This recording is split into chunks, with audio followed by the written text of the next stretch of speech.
Kisah Nyi Blorong, antara legenda, pesugihan, dan kutukan abadi. Bayangkan, di suatu malam, seorang pria yang putus asa karena hidup miskin berjalan menuju sebuah pantai sunyi. Ia membawa sesajen, membaca mantra, lalu tiba-tiba, di hadapannya muncul sosok perempuan cantik jelita berbalut kebaya hijau. Namun ketika ia mendekat, tubuh bagian bawah perempuan itu perlahan berubah menjadi seekor ular raksasa yang bersisik emas. Dialah Nyi Blorong, sosok mistis yang dipercaya bisa memberikan harta berlimpah, tapi dengan harga yang sangat mahal, nyawa, darah, bahkan keturunanmu sendiri. Sebelum kita lanjut ke kisah lengkapnya, jangan lupa untuk dukung channel ini dengan cara like, subscribe, dan nyalakan lonceng notifikasi. Karena dukungan kalianlah yang membuat channel ini terus berkembang dan bisa membagikan kisah-kisah sejarah dan legenda Nusantara yang penuh misteri. Bagian 1, Asal-usul Nyi Blorong. Legenda Nyi Blorong sudah dikenal ratusan tahun di tanah Jawa. Beberapa versi cerita menyebutkan bahwa ia adalah putri dari Nyi Roro Kidul, sang penguasa Laut Selatan. Ada pula yang mengatakan bahwa ia adalah manusia biasa, seorang putri bangsawan atau keturunan kerajaan Jawa kuno yang terkena kutukan hingga menjelma menjadi siluman ular. Dalam salah satu babat Jawa, Nyi Blorong disebutkan sebagai sosok yang lahir cantik jelita, namun membawa tanda lahir berbentuk sisik ular di tubuhnya. Karena dianggap aib, ia diasingkan.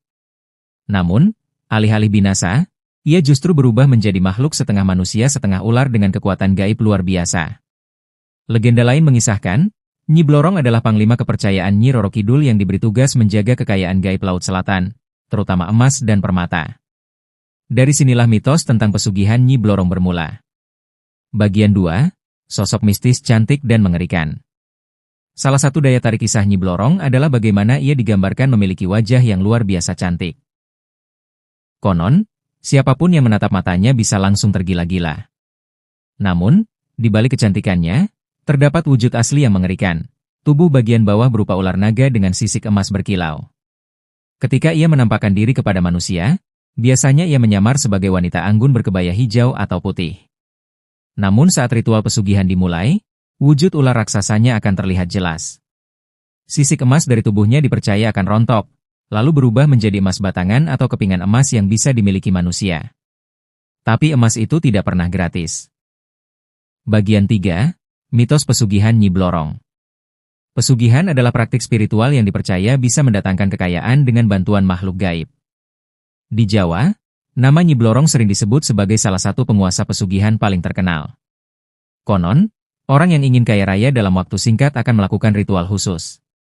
1. Membawa sesajen lengkap, biasanya berupa kembang 7 rupa, kemenyan, dan ayam hitam.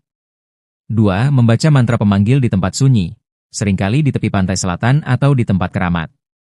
3. Jika beruntung, Nyi Blorong akan menampakkan diri dan menawarkan perjanjian. Perjanjian itu sederhana namun mengerikan. Orang tersebut akan mendapatkan emas, harta, dan kekayaan, tetapi setiap Selasa Kliwon atau malam tertentu, ia harus menyerahkan tumbal berupa darah atau nyawa manusia. Ada yang mengatakan, tumbalnya adalah anggota keluarga sendiri, biasanya anak atau keturunan si pelaku. Bagian 4, kekayaan dengan harga darah. Ada banyak cerita rakyat tentang orang kaya mendadak yang diduga memiliki perjanjian dengan Nyi Blorong. Mereka tiba-tiba bisa membangun rumah megah, membeli tanah luas, atau mendirikan usaha besar. Namun, di balik itu, selalu ada kisah tragis, anak yang sakit misterius, keluarga yang meninggal tiba-tiba, atau harta yang hilang begitu saja setelah pelakunya wafat. Masyarakat Jawa menyebut kekayaan seperti ini sebagai kekayaan panas, karena diperoleh dari jalan gaib dan akan selalu menuntut balasan. Seakan-akan emas dari Nyi Blorong hanyalah sisik ular yang penuh kutukan, bukan harta sejati. Bagian 5, hubungan dengan Nyi Roro Kidul. Legenda Jawa sering menghubungkan Nyi Blorong dengan Nyi Roro Kidul. Ada 2 versi. Versi pertama mengatakan Nyi Blorong adalah putri kandung Nyi Roro Kidul. Versi kedua menyebutkan bahwa ia adalah panglima pasukan gaib yang setia melayani Sang Ratu Laut Selatan. Apapun versinya, keduanya digambarkan sebagai sosok wanita mistis yang menguasai Lautan Selatan. Bedanya, Nyi Roro Kidul lebih dikenal sebagai penguasa dengan wibawa dan keanggunan, sementara Nyi Blorong lebih dekat dengan urusan pesugihan dan perjanjian gelap. Bagian 6, kutukan abadi. Mengapa Nyi Blorong begitu erat dengan pesugihan? Beberapa cerita menyebutkan bahwa itu adalah bagian dari kutukan abadi yang menimpa dirinya. Ia dikutuk untuk terus menggoda manusia dengan kekayaan duniawi, sekaligus menjerat mereka dalam lingkaran tumbal dan kematian. Kutukan ini membuatnya abadi, tidak bisa mati, namun juga tidak bisa benar-benar hidup sebagai manusia biasa. Ia terjebak dalam wujud siluman ular selama-lamanya, menjadi simbol dari godaan harta yang berbalut malapetaka.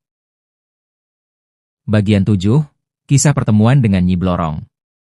Ada banyak kisah turun-temurun dari orang-orang yang mengaku pernah bertemu Nyi Blorong. Salah satunya adalah cerita seorang nelayan di selatan Jawa. Konon, suatu malam ia melihat seorang wanita cantik berjalan di pantai dengan kebaya hijau. Ketika didekati, wanita itu tersenyum, lalu tiba-tiba tubuhnya berubah menjadi ular raksasa dengan mata menyala. Nelayan itu ketakutan dan berlari, tapi sejak hari itu, keluarganya terus mendapat emas misterius setiap bulan. Namun, anehnya, anak-anak nelayan itu meninggal satu persatu dengan cara misterius. Cerita ini memperkuat keyakinan masyarakat bahwa pertemuan dengan Nyi Blorong bukanlah keberuntungan, melainkan awal dari kutukan. Bagian 8. Simbolisme dalam budaya Jawa. Nyi Blorong bukan hanya kisah mistis, tapi juga simbol budaya. Dalam pandangan sebagian masyarakat Jawa, ia melambangkan nafsu duniawi, kekayaan yang tampak indah dan memikat, tapi penuh bahaya. Kisah Nyi Blorong juga menjadi peringatan moral agar manusia tidak tergoda mencari jalan pintas untuk kaya, apalagi dengan mengorbankan nyawa orang lain. Dengan demikian, legenda ini punya fungsi sosial sebagai pengingat bahaya keserakahan. Bagian 9. Misteri yang terus hidup. Hingga kini, kisah Nyi Blorong tetap hidup di masyarakat. Ada orang yang percaya sepenuhnya, ada pula yang menganggapnya sekadar mitos. Namun, tidak bisa dipungkiri bahwa cerita tentang pesugihan, emas gaib, dan tumbal manusia terus menjadi bagian dari folklore Jawa. Bahkan, di beberapa daerah, nama Nyi Blorong sering disebut dalam ritual-ritual mistis. Ada juga yang mempercayai bahwa sosok ini masih bisa dipanggil dengan cara tertentu, meskipun penuh risiko. Penutup. Kisah Nyi Blorong adalah kisah tentang legenda, pesugihan, dan kutukan abadi. Ia digambarkan cantik sekaligus mengerikan, memberikan harta tapi merenggut nyawa, menawarkan kekayaan namun menghadiahkan kesengsaraan. Apakah Nyi Blorong benar-benar ada? Ataukah ia hanya simbol dari godaan harta yang bisa menghancurkan manusia? Itu semua kembali kepada keyakinan masing-masing. Namun yang jelas, legenda ini akan terus hidup di tengah masyarakat Jawa, menjadi bagian dari misteri Nusantara yang tak pernah padam. Jadi, bagaimana menurut kalian? Apakah Nyi Blorong hanyalah mitos? Ataukah ia benar-benar ada di balik gelombang misterius Laut Selatan? Tulis pendapatmu di kolom komentar. Dan jangan lupa dukung channel ini dengan cara like, share, dan subscribe agar kita bisa terus mengulik kisah-kisah sejarah dan legenda mistis lainnya.